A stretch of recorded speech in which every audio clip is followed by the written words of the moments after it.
Okay, तो बेटा आज हम स्टार्ट कर रहे हैं एरर्स।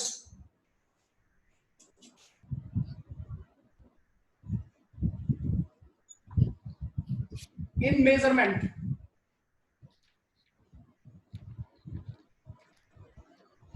तो अगर हम एरर्स इन मेजरमेंट की बात करें तो बेटा एरर्स क्या होती है वैसे basically,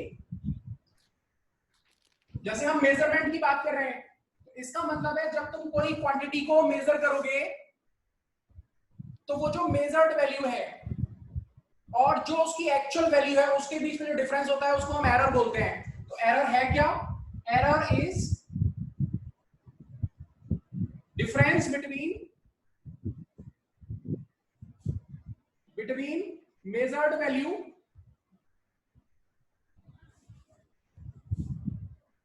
and actual value.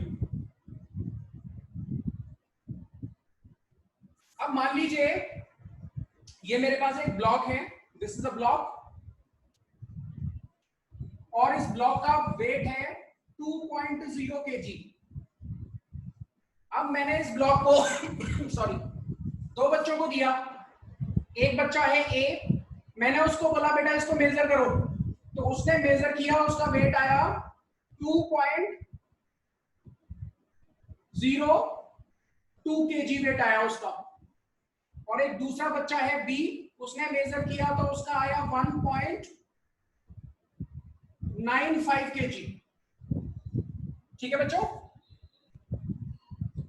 yes. तो पहले बच्चे का वेट आया है हमारा 2.02, तो ये बेसिकली मेजर्ड वैल्यू है किसकी? ए बच्चे की। और 1.95 मेजर्ड वैल्यू है किसकी? बी बच्चे की।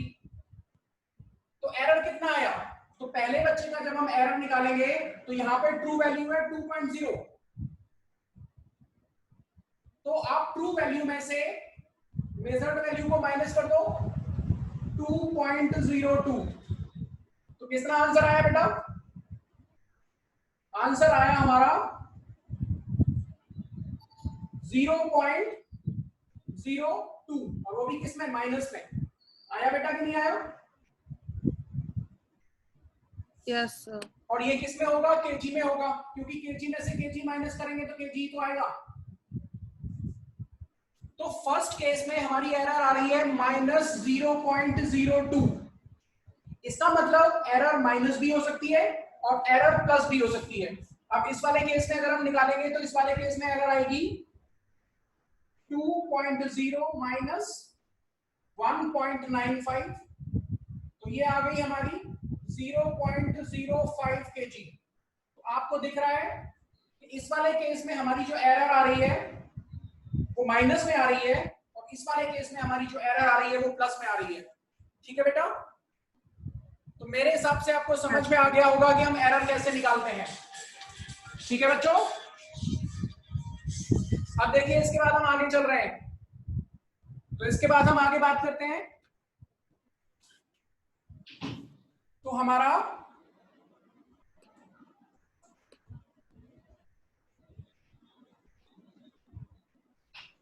अगला टॉपिक है बच्चों लीस्ट काउंट।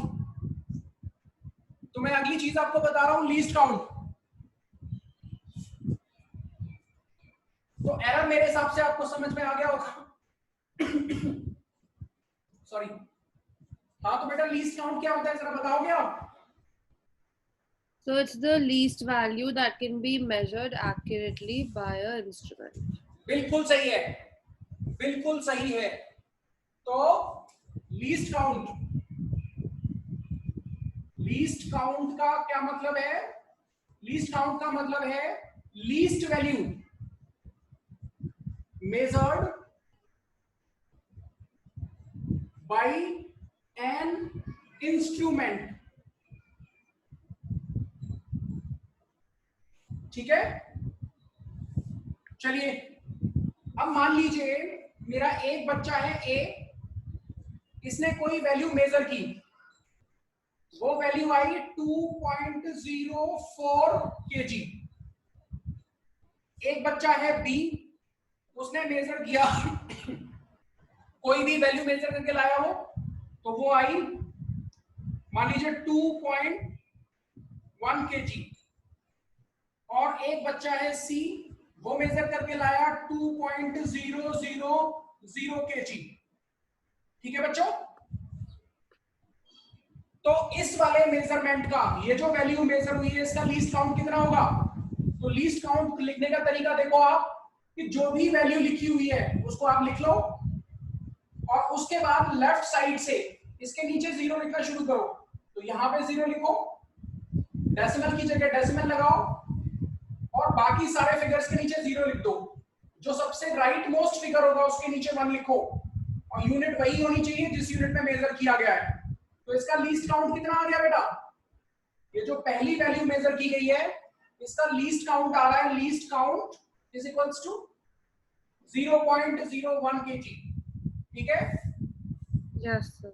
तो ए बच्चे ने जो रीडिंग ली वो एक ऐसे इंस्ट्रूमेंट से रीडिंग ली है जो 0.01 kg जिसका लीस्ट काउंट है। ठीक है, ठीक है बेटा। Yes sir, yes.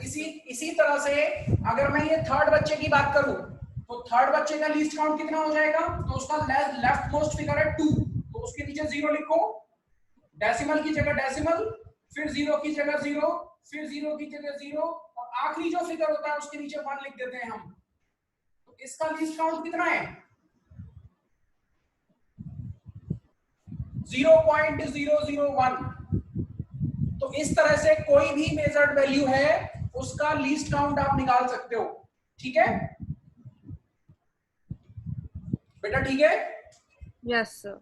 एक और बात, आपने अभी पीछे एरर में देखा था कि एरर प्लस माइनस दोनों हो सकती है, एरर प्लस माइनस दोनों हो सकती है, लेकिन लीस्ट काउंट सिर्फ प्लस होता है, वो कभी माइनस नहीं हो सकता। ठीक है, Yes, sir. So error can be both negative and positive, but least count is only positive. Absolutely. चलिए अब आगे बढ़ते हैं बच्चों। इसके बाद हम एरर को डिफरेंट टाइप्स में डिवाइड कर रहे हैं। ठीक है,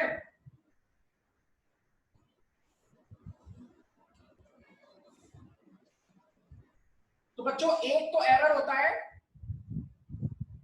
सिस्टमैटिक एरर।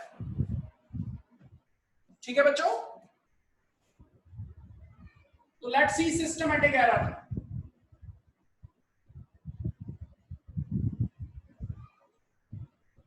क्या होता है सिस्टमैटिक एरर बेटा?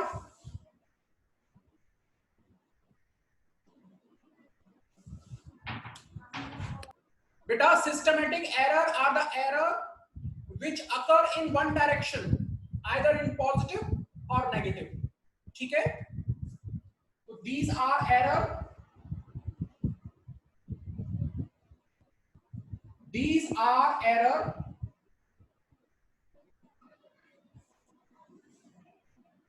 which occur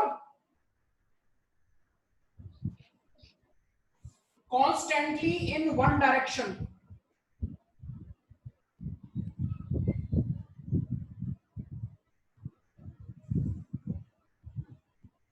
either in positive direction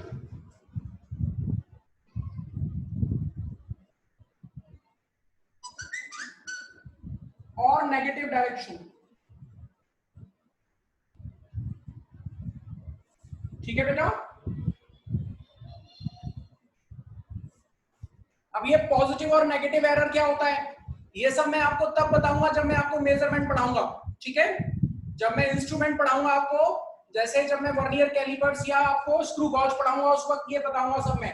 अभी बस इतना ही देख लो। तो सिस्टमैटिक एरर क्या होते हैं? These are error which occur constantly in one direction, या तो पॉजिटिव में होंगे या नेगेटिव में होंगे। यहाँ पॉजिटिव और नेगेटिव का मतलब है कि या तो ज्यादा वैल्यू देंगे या कम वैल्यू देंगे। बात समझ में आ गई बेटा? Yes, sir. इसका छोटा सा एग्जांपल मैं बताता हूं कि मान लीजिए एक वेइंग मशीन है, वो हमेशा क्या करती है कि 50 ग्राम एक्स्ट्रा वेट देती है। ठीक है, और हो सकता है दूसरी मशीन ऐसी हो जो 10 ग्राम कम वेट देती हो। तो हम अगर रीडिंग लेंगे उसकी तो हमको पता चल जाएगा कि ये वाली 50 ग्राम ज्यादा वेट देती है, ये 50 ग्राम कम वेट देती है। तो ये जो एरर है जो हमेशा एक फिक्स क्वांटिटी में होती है, ये 50 ग्राम ज्यादा वेट देती है, तो इस तरह के एरर को हम बोलते हैं सिस्टमैटिक एरर। ठीक है, अब ये सिस्टमेटिक एरर क्यों होता है, तो वो 4 रीजन की वजह से हो सकता है। Systematic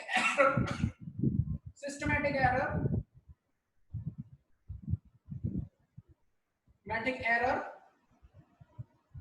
can be of following reasons.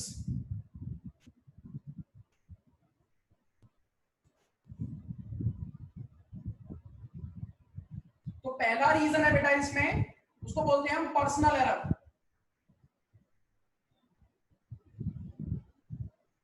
ठीक है, पर्सनल एरर का मतलब क्या है कि इन पर्सन जो गलती की जाएगी, जैसे मान लीजिए मैंने रीडिंग लेते में ही गलती कर दी, ठीक है बेटा, रीडिंग yes, मैंने मान लीजिए ढंग से रीडिंग नहीं ली, तो वो मेरी पर्सनल एरर है। दूसरा, मैंने इंस्ट्रूमेंट को रीड करने के लिए किस तरह से सेटिंग की जाती है, वो सेटिंग प्रॉपर नहीं की मैंने, वो पर्सनल एरर है। बात समझ में आ गई? तो yes, हम अपनी नेग्लेक्ट क्या बोलते हैं,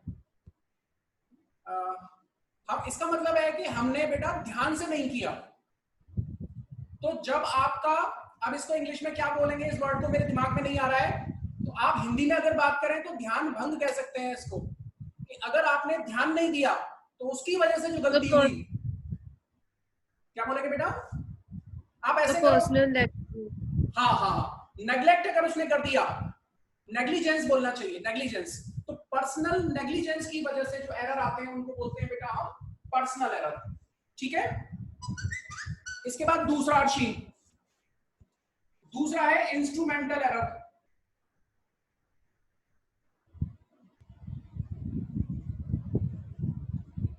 अच्छा, इंस्ट्रूमेंटल एरर क्या होता है बेटा, नाम से ही समझ में आ रहा है, नाम से ही समझ में आ रहा है, जो अगर इंस्ट्रूमेंट ही तुम्हारा खराब है तो अगर इंस्ट्रूमेंट खराब है तो उसकी वजह से जो एरर आ रहा है उसको बोलते हैं हम इंस्ट्रूमेंटल एरर। ठीक है बेटा? Yes sir. चलिए ठीक है, तो पहला था पर्सनल एरर, दूसरा था इंस्ट्रूमेंटल एरर, तीसरा होता है error due to imperfection.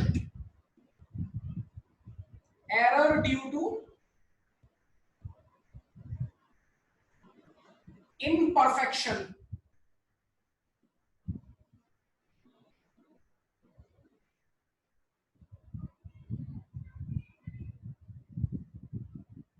Imperfection का मतलब है बेटा कि अगर आप एक्सपेरिमेंट एक ऐसे बंदे से करा रहे हो जो एलिजिबल ही नहीं है, ठीक है, जैसे अगर हमें कोई दिक्कत आ जाए तो हम डॉक्टर के पास जाते हैं, लेकिन डॉक्टर के पास जाने की बजाय अगर आप ऐसे ही किसी मेडिकल शॉप पे चले जाओगे और उसको बोलोगे कि देखो जी मेरे पेट में दर्द हो रहा है या कोई दिक्कत है, और उससे दवाई लेके आ जाओगे और खा लोगे, तो ये तो आपकी मूर्खता है ना। समझ में आया बेटा कि नहीं आया? Yes sir. क्योंकि वो जो मेडिकल शॉप वाला है वो सर्टिफाइड डॉक्टर थोड़ी ना है, वो तो सिर्फ उसके पास लाइसेंस किस चीज का है कि वो दवाई दे सकता है, वो सजेस्ट नहीं कर सकता आपको। ठीक है? yes. तो ये हो गया एरर ड्यू टू इम्परफेक्शन, क्योंकि वो बंदा इस चीज के लिए सर्टिफाइड ही नहीं है। तो अगर आप एक्सपेरिमेंट एक ऐसे बंदे से कराओगे जो एलिजिबल नहीं है, जिसके पास नॉलेज नहीं है, जिसके पास स्किल नहीं है, तो वो एरर ड्यू टू इम्परफेक्शन में आएगा। इसके बाद अगली बात बेटा, कुछ एरर आते हैं, आप बहुत सारे एक्सटर्नल फैक्टर्स को नेग्लेक्ट कर देते हो, तो ड्यू टू एक्सटर्नल फैक्टर्स,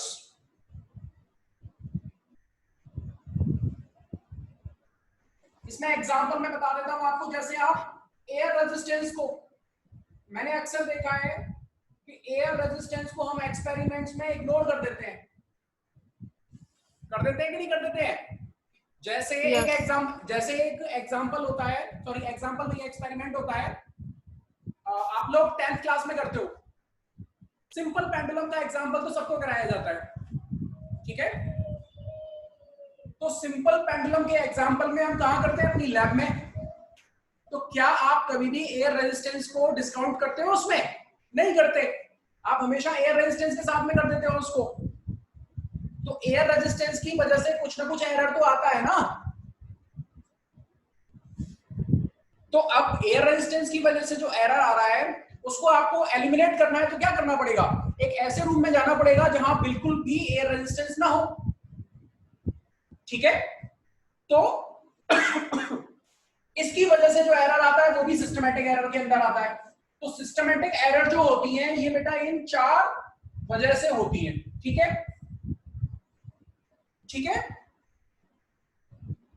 अच्छा, दूसरी Yes. बात, और अगर आपको पता चल जाए कि हमारी सिस्टमैटिक, क्योंकि अगर आपकी रीडिंग गलत आएगी तो आपको पता तो चल जाएगा कि रीडिंग गलत आ रही है, तो फिर आप पता करोगे किस वजह से रीडिंग गलत आ रही है। तो आपको पता चल जाएगा कि इन वजह से रीडिंग, इनमें से किसी एक वजह से रीडिंग आ रही है गलत।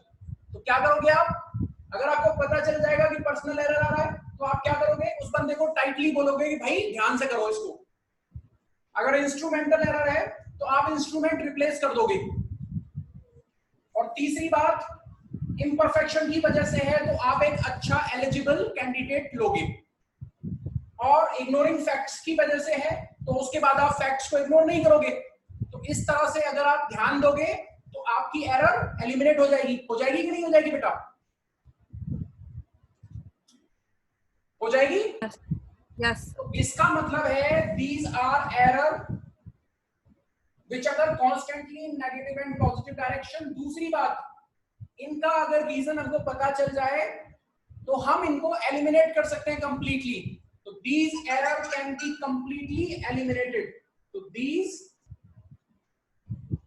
Error can be completely eliminated. ठीक है, तो इनको आप एलिमिनेट कर सकते हो कंप्लीटली जब आपको इनका रीजन पता चल जाएगा कि किस रीजन की वजह से ये हो रही है। तो these error can be completely eliminated. बोलो ठीक है बच्चों, बच्चों ठीक है। Yes, sir. तो सिस्टमैटिक एरर मेरे हिसाब से आपको पूरी तरह समझ में आ गया होगा। अब हम अगले एरर पे चलते हैं। तो हमारा अगला एरर है, ये नोट डाउन कर लिया आपने। Yes, sir. चलो ठीक है, वेरी गुड। तुम्हारी स्पीड बहुत अच्छी है बेटा, फटाफट नोट कर लेते हो तुम। चलिए,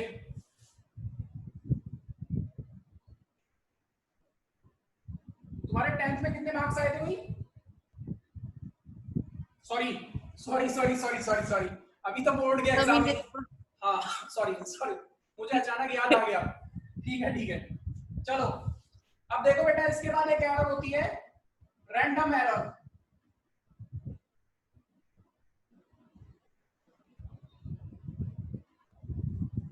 ठीक है, तो नाम से ही समझ में आ रहा है कि these are errors which occur, these are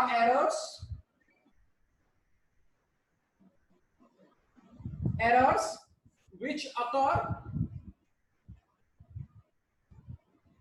in any direction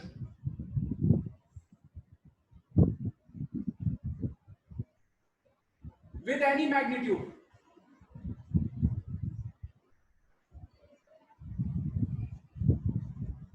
ठीक है बेटा, तो किसी भी डायरेक्शन में हो सकती है, प्लस डायरेक्शन में हो सकती है, माइनस डायरेक्शन में हो सकती है, और कितने भी मैग्नीट्यूड की हो सकती है। इसीलिए इनको हम रैंडम एरर बोलते हैं, क्योंकि रैंडमली कितनी भी हो सकती है। ठीक है, तो these are error which occur in any direction with any magnitude। दूसरी बात बेटा, रैंडम एरर का हमको रीजन ही पता नहीं है। तो causes of random error are not known to us।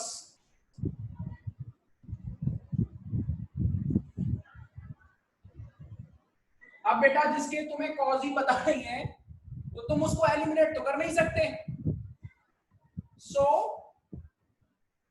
these error can't be eliminated।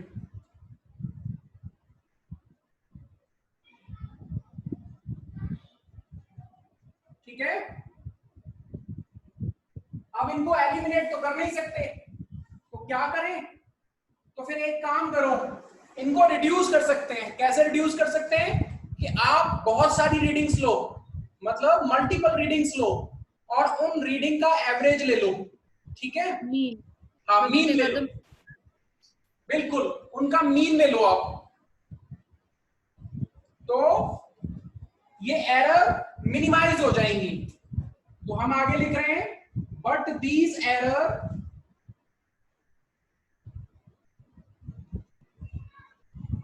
Can be minimised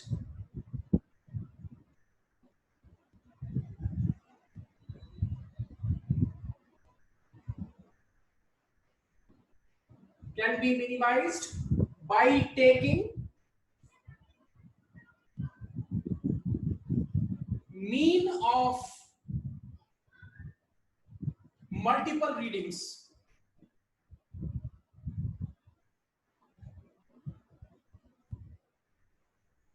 ठीक है बेटा, आप मल्टीपल रीडिंग्स लो और मल्टीपल रीडिंग लेके आप इसको क्या करो, एलिमिनेट कर दो, सॉरी एलिमिनेट तो हो ही नहीं सकता, मिनिमाइज कर दो,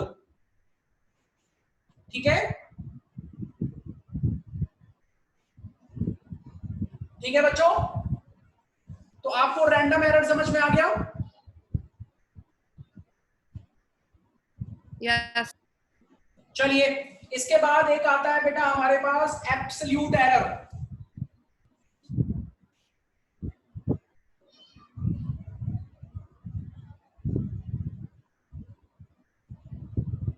अब ये एब्सोल्यूट एरर क्या होता है भाई? तो एब्सोल्यूट एरर और एरर तो एक ही चीज है। एब्सोल्यूट एरर क्या है? It is difference between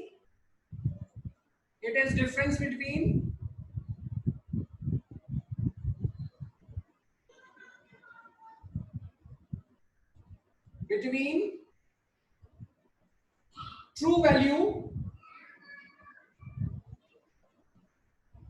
and measured value।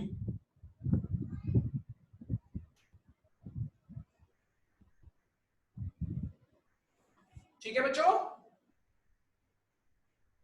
अब सपोज करो हमारी ए वैल्यू है, ए मान लीजिए हमारी ट्रू वैल्यू है,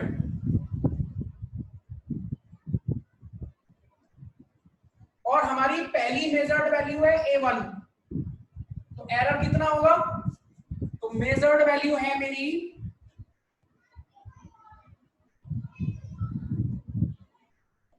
मान लीजिए पहली है मेरी A1 मेजर्ड वैल्यू है, दूसरी है A2, तीसरी है A3 एंड सो ऑन। तो ये मेजर्ड वैल्यू है मेरी, तो मेरी एब्सोल्यूट एरर कितना आ गया? तो देखिए एब्सोल्यूट एरर सबसे पहले केस में निकालते हैं, तो पहले केस में एब्सोल्यूट एरर आएगा delta A1 equals to A minus A1, ठीक है, पहली रीडिंग थी A1, तो ट्रू वैल्यू में से मैंने पहली रीडिंग को माइनस कर दिया, तो मेरी एब्सोल्यूट एरर आ गई फर्स्ट केस में। इसी तरह से अगर सेकंड केस में निकालूंगा तो कितनी आएगी? Delta A2 is equals to A minus A2, और ऐसे ही अगर nth केस में निकालूंगा तो delta AN is equals to A minus AN। बेटा समझ में आया कि नहीं आया? आ गया समझ सर। तो एब्सोल्यूट एरर आपको समझ में आ गया किस तरह निकालेंगे हम? Yes sir. इसके बाद बेटा एक बात मैं और बताना चाहता हूं कि सपोज करो अगर ट्रू वैल्यू ही हमको नहीं दे रखी है, तो अगर ट्रू वैल्यू नहीं दे रखी है तो ट्रू वैल्यू कैसे निकालेंगे? तो आप एक काम करो, जो भी आपकी मेजर्ड वैल्यूज आई हैं आप उनका मीन निकाल लो, ठीक है, तो जो मेजर्ड वैल्यू का मीन होगा वो रफली इक्वल टू ट्रू वैल्यू होगा, ठीक है, न्यूमेरिकल में हम इसी तरह से निकाल लेते हैं ट्रू वैल्यू अगर नहीं दे रखी है तो, ठीक है। Yes sir. तो नोट करिए फटाफट। सर लिख लिया। Very good, very good. चलिए तो आगे बढ़ते हैं भाई। तो इस पॉइंट को हम लिखते हैं बेटा कि if true value is not given. So I've written mean of measured value is equal to true value. Absolutely absolutely बिल्कुल सही लिखा आपने। तो एक बार हम बोर्ड पे भी लिख दें। Yes, sir, sure. ठीक है। तो mean of measured value is equal to true value. तो अगर सॉरी, तो इसको नोट लिख रहे हैं हम। तो ये नोट है। तो मान लीजिए मेरी पहली मेजर्ड वैल्यू थी A1, दूसरी थी A2 and so on till AN। और इन सबको जितनी रीडिंग है, मतलब n रीडिंग है तो n से डिवाइड कर दो, तो ट्रू वैल्यू आ गई भाई मेरी 1। ठीक है। अच्छा Yes, इसके sir. बाद आगे, इसके बाद दूसरी बात है भाई कि हमने आपकी निकाल दी एब्सोल्यूट एरर। अब क्वेश्चन आता है कि मीन एब्सोल्यूट एरर निकालो। तो नाम से ही N, हाँ बेटा। sir, N is the total number of observations, ना? Absolutely absolutely. तो n को भी नोट कर लो। n है टोटल नंबर ऑफ ऑब्जर्वेशंस।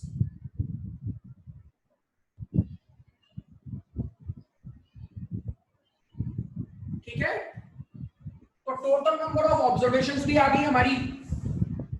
अब sorry, total number of observation होता है n। इसके बाद बेटा एब्सोल्यूट एरर के बाद आता है mean absolute error. Mean absolute error.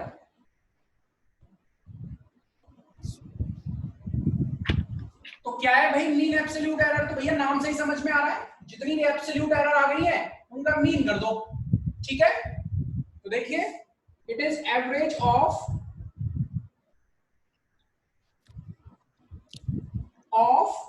ध्यान रखिए मॉड्स की बात कर रहे हैं हम। It is average of magnitude of absolute errors. क्योंकि एब्सोल्यूट एरर प्लस और माइनस दोनों में हो सकती है, लेकिन जब तुम उसका मीन निकालोगे तो सिर्फ उसके मैग्नीट्यूड की बात करोगे। It is average of magnitude of absolute errors. ठीक है बच्चे। Yes, तो sir. जो मीन एब्सोल्यूट एरर है उसको आप डेल्टा ए बार से लिखोगे। और तुम्हारी पहली रीडिंग क्या थी? जो पहली एब्सोल्यूट एरर थी वो थी डेल्टा A1। और आपको सिर्फ उसका मैग्नीट्यूड यूज करना है। तो ये जो मैंने वर्टिकल लाइंस लिखी हैं ये बेसिकली मॉड का रिप्रेजेंटेशन होता है। So can you explain me this again?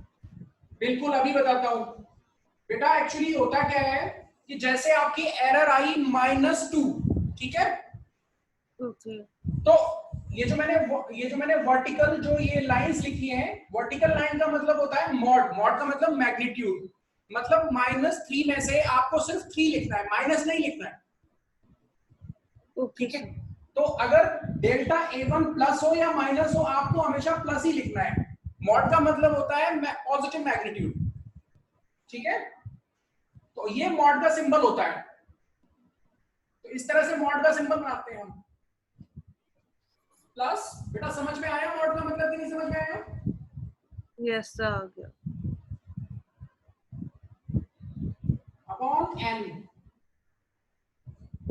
तो ये निकाल दिया आपने मीन एब्सोल्यूट एरर। ठीक है बेटा। इसके बाद Yes, आता sir. है फ्रैक्शनल एरर। एक आता है फ्रैक्शनल एरर। फ्रैक्शनल एरर को रिलेटिव एरर भी कहते हैं।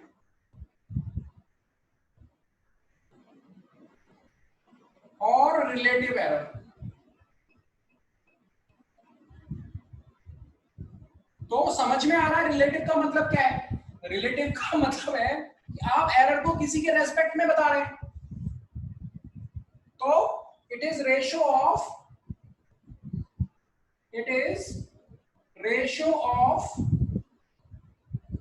Mean absolute error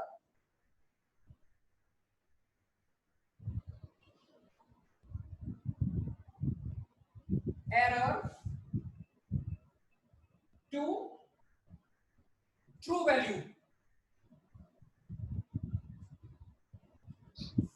fractional error.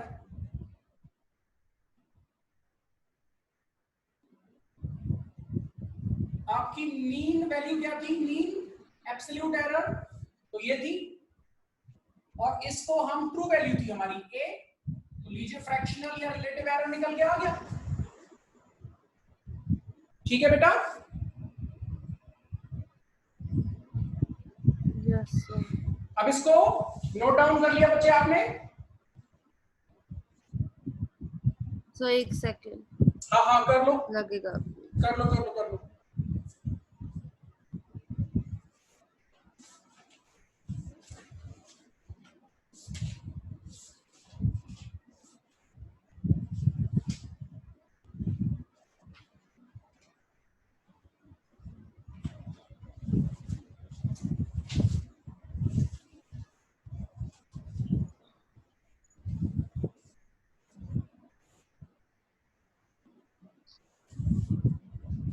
So fractional error is a dimensionless quantity, बिल्कुल बिल्कुल बिल्कुल बिल्कुल, इट्स अ डायमेंशनल वेरिएबल।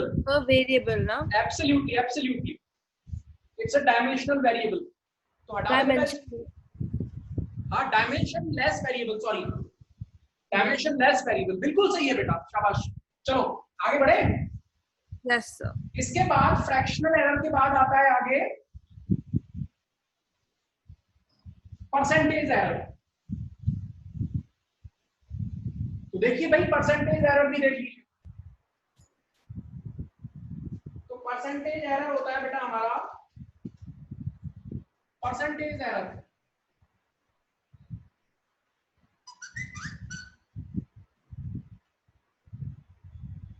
तो परसेंटेज एरर कैसे निकालते हैं बेटा? आप फ्रैक्शनल एरर को 100 से मल्टीप्लाई कर दो, ठीक है, तो परसेंटेज एरर आ जाएगा। तो obtain by multiplying fractional error with 100।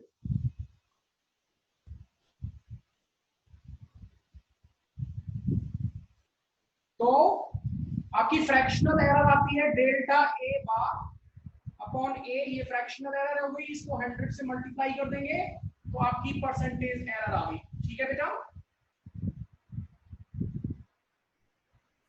ठीक है?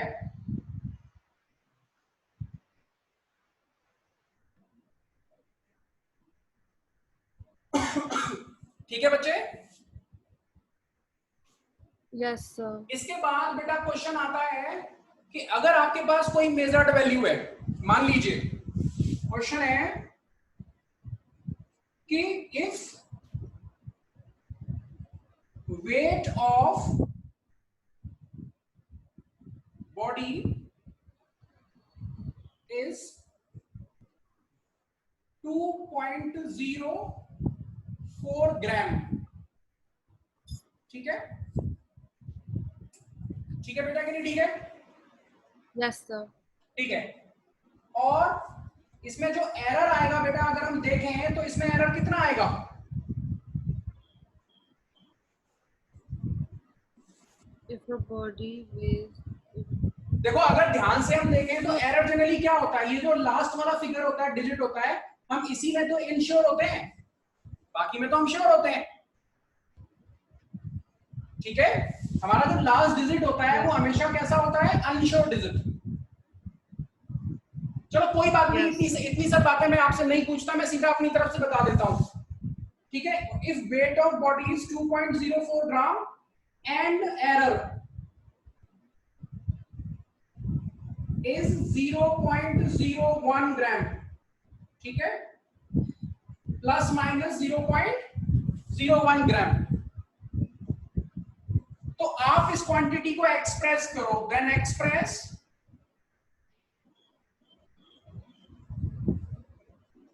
this value in terms of absolute error and percentage error। ठीक है? चलिए आंसर बताते हैं आपको। तो आपकी वैल्यू कितनी है बेटा? 2.04। तो आपकी वैल्यू है 2.04 और इसमें एरर कितना है? Plus minus 0.01।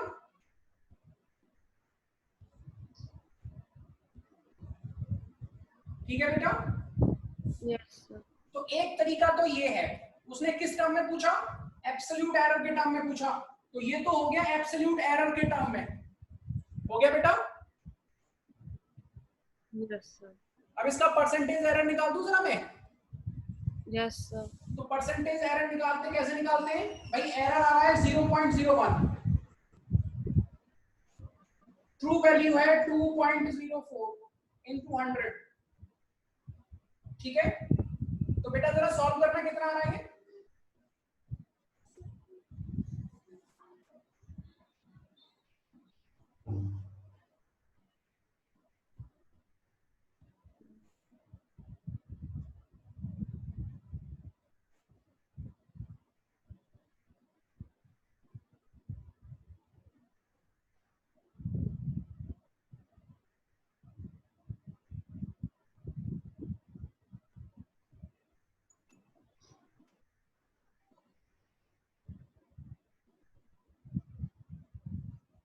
सो 0.5 टाइप्स आएगा।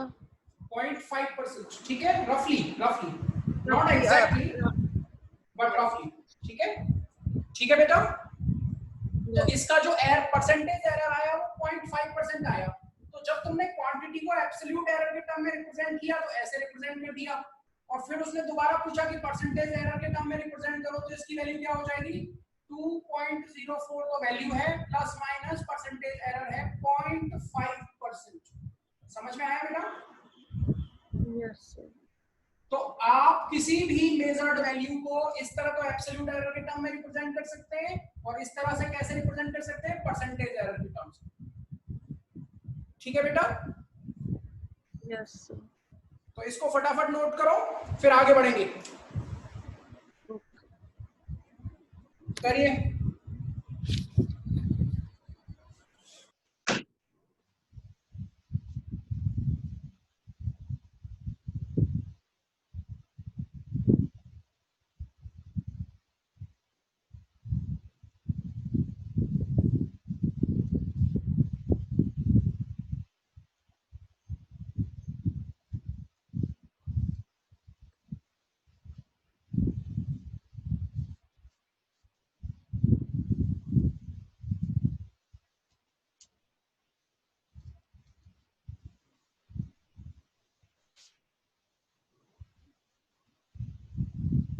हो गया बेटा? सही सर।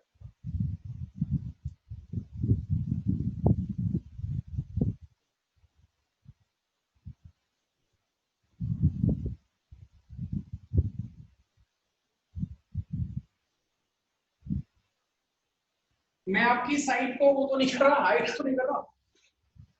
सर लिख दिया, लिख दिया। लिख दिया? चलिए, तो हम भी एक एग्जांपल और लिख रहे हैं आपके लिए, तो देखिए उसको जरा।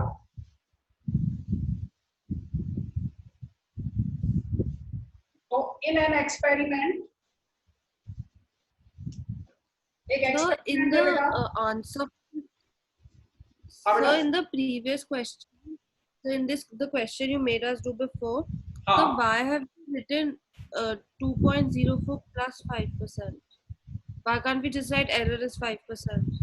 नहीं नहीं 0.5. नहीं नहीं नहीं, जब आप किसी मेजर्ड वैल्यू को रिप्रेजेंट करते हो, जैसे आप तो, आपके दोनों पेरेंट डॉक्टर हैं, आपने ब्लड रिपोर्ट्स देखी होंगी लोगों की।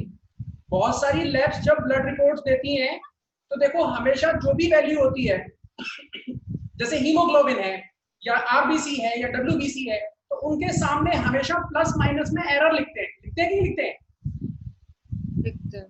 क्यों लिखते हैं? क्योंकि उनका जो इंस्ट्रूमेंट है उसकी एरर उनको मालूम है कि तुम्हारी वैल्यू इतनी है और इसमें प्लस माइनस इतना हो सकता है। मतलब 10 अगर मैं लिखूं प्लस माइनस 10 का मतलब है कि 10 ज्यादा भी हो सकता है और 10 कम भी हो सकता है। तो जब भी किसी तुम क्वांटिटी को रिप्रेजेंट करते हो एरर के टर्म में, तो उसमें कितना एरर है ये लिखना जरूरी होता है। ठीक है? तो मेजर्ड वैल्यू, जब भी एरर की बात करेंगे हम, तो या तो एब्सोल्यूट एरर के टर्म में बताओ या परसेंटेज एरर के टर्म में बताओ। तो जब भी तुम किसी वैल्यू को बताओगे तो हमेशा एरर के टर्म में बताओगे, ठीक है। चलिए, तो इसीलिए मैंने वहां पे लिखा था representation in terms of error. अब एक बार एब्सोल्यूट एरर के टर्म में बताया और एक बार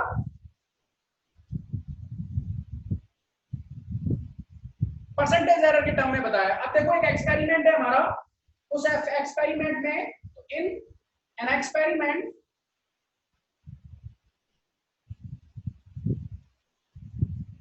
रिफ्रैक्टिव इंडेक्स की कुछ वैल्यू हमने मेजर की है। वैल्यूज ऑफ रिफ्रैक्टिव इंडेक्स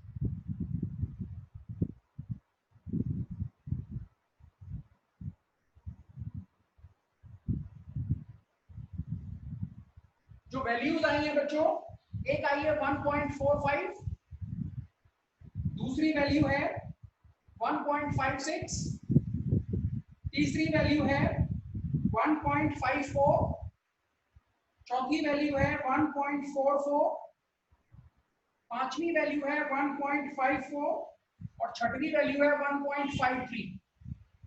तो इस तरह से बेटा हमने टोटल 6 रीडिंग्स ली हैं, ठीक है। एक रीडिंग ये है, एक रीडिंग ये है, एक रीडिंग ये है, एक ये है, एक ये है, एक ये है। अब वो आपसे ये कह रहा है कि आपको पहला तो ट्रू वैल्यू बतानी है,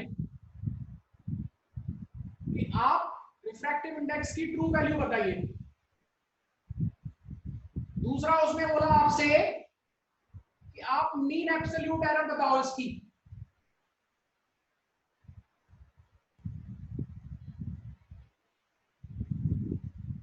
और फिर उसने तीसरा कहा है, सॉरी, परसेंटेज एरर बताओ। और चौथा उसने कहा है कि आप रिप्रेजेंट करो, तो represent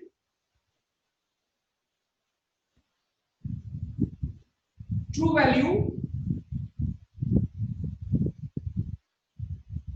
in terms of percentage error, ठीक है। तो ये 4 पार्ट उसने पूछे हैं। Okay sir. तो करना शुरू करें बेटा। Yes sir. तो बताइए ट्रू वैल्यू कैसे निकालेंगे, सबसे पहला part. So basically we'll find the mean of all these values. So we'll add all the 6 values and divide them by 6. ठीक है, तो सबसे पहले रिफ्रैक्टिव इंडेक्स हम निकाल रहे हैं, तो इनको ऐड कर ले। तो 5 + 6 11, 11 4 15, 15 4 19, 19 4 23, 3 26, 26 का तो 6 हो गया, कैरी 2 आ गया, Yes. 4 2 6, 6 5 11, 5 16, 4 20 और ये 5 5 10 30, 30 का 0, कैरी 3 आ गया, 1 2 3 4 5 6 और 3 9। तो बेटा टोटल वैल्यू कितनी आ रही है, 9.06। Yes sir. और n कितना है बेटा, नंबर ऑफ ऑब्जर्वेशन 6। तो n 6 आ रहा है, तो अब डिवाइड कर ले इसको। Yes sir. तो डिवाइड करेंगे तो 6 1 जा 6, कितना बचा 3 5 0, हाँ तो 5, 1.5. फिर बचेगा 6 तो 1, ठीक है। तो कितना आ गया बेटा, 1.51 आपकी ट्रू वैल्यू आ गई। Yes sir. ठीक है, तो ये तो हो गई ट्रू वैल्यू, पहला आंसर निकल गया भाई। उसके बाद उसने दूसरा क्या पूछा, मीन एब्सोल्यूट एरर निकालो। So first if you take out the error in each and every observation. बिल्कुल, तो चलो सबसे पहले केस में लेते हैं। इस केस में इसमें कितना आएगा बेटा, -0.06. नहीं माइनस नहीं आएगा बेटा, ट्रू वैल्यू बड़ी है, देखो इसमें। Sorry 0.06. यस, तो इसमें जो पहली एरर आएगी आपकी वो आएगी 0.06। अच्छा, दूसरी कितनी आई बेटा, So this will be a negative. Absolutely -0.05। इसमें भी माइनस आएगी बेटा, Yeah, 0.03. बिल्कुल सही है। इसमें कितनी आएगी बेटा, 0.07. लेकिन प्लस का, Plus. ठीक है। इसमें -3 आ जाएगी फिर से, 0.3। इसमें माइनस 0.02। ठीक है बेटा? Now sir, we add all of them without their and we ignore the sign. Absolutely. And then we divide by 6. Absolutely. किसी बच्चे को अगर समझ में यहाँ पे नहीं आया हो कि हमने एब्सोल्यूट एरर कैसे निकाली, तो बच्चों ट्रू वैल्यू में से मेजर्ड वैल्यू को माइनस करके उसकी एरर निकाली जाती है। ठीक है? तो 1.51 में से 1.46 को माइनस किया तो ये आ गया। इसी तरह दूसरी रीडिंग में 1.51 से जो 1.56 को माइनस किया तो ये आ गया। इसी तरह से हमने सारी रीडिंग निकाल ली। अब हम दूसरा आंसर निकाल रहे हैं मीन एब्सोल्यूट एरर। तो जब मीन एब्सोल्यूट एरर निकालेंगे हम, तो हमारा आ गया delta mu bar that is equals to, सारी एरर्स को ऐड कर दो और ऐड करते समय ध्यान रखिएगा सिर्फ मैग्नीट्यूड यूज करना है, मतलब माइनस साइन यूज नहीं करना है। तो बेटा अगर कैलकुलेट करें तो 6 + 5 11, 11 + 3 14, 7 21, 21 और 5 26, तो ये आ गया 0.26 डिवाइडेड बाई 6। ऐसा ही होगा बेटा। अब इसको सॉल्व करो तो 6 4 जा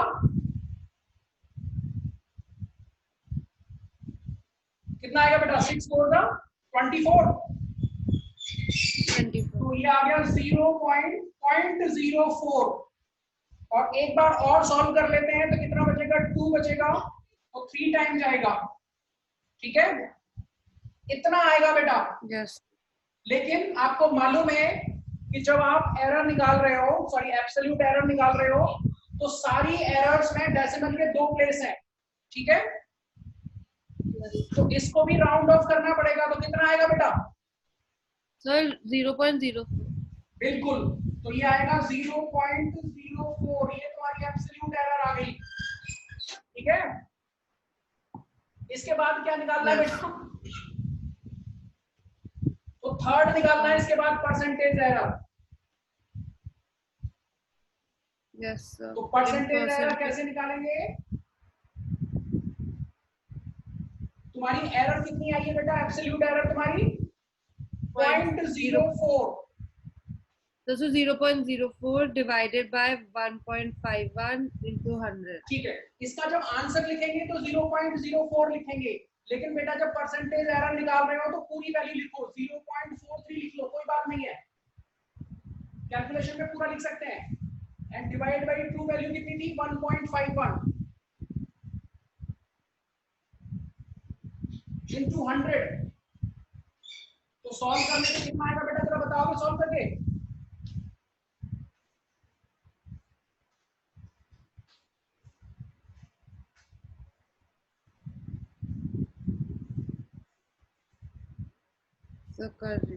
करो करो।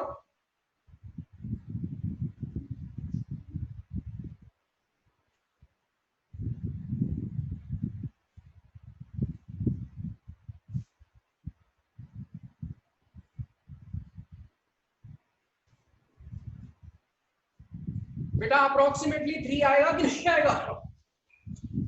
तो अप्रोक्सीमेटली 3 आ रहा है मेरा भी। हाँ, तो अप्रोक्सीमेटली 3 की बजाय 2.9 कर दो। 2.9 इज द आंसर। कैलकुलेट करके देख लेना, 2.9 नहीं आ रहा होगा। ठीक है? तो परसेंटेज एरर कितना आया बेटा? 2.9%। तो ये थर्ड आंसर हो गया आपका। तो ये था तुम्हारा फर्स्ट आंसर, ये था तुम्हारा सेकंड आंसर, ये था तुम्हारा थर्ड आंसर। अब फोर्थ में क्या है?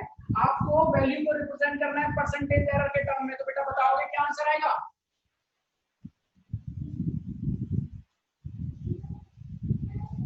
वैल्यू को रिप्रेजेंट कीजिए।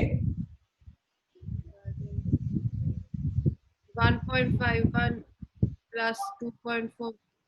1.51 आगे प्लस माइनस 2.9%। ठीक है बेटा? यही हो गया कि नहीं हो गया? और इसकी यूनिट तो होती नहीं है, क्योंकि ये भी कैसी क्वांटिटी है? Dimensionless variable. This is also dimensionless variable. ठीक है बेटा? ठीक है कि नहीं ठीक है ये बताइए मुझे। Yes sir, perfect.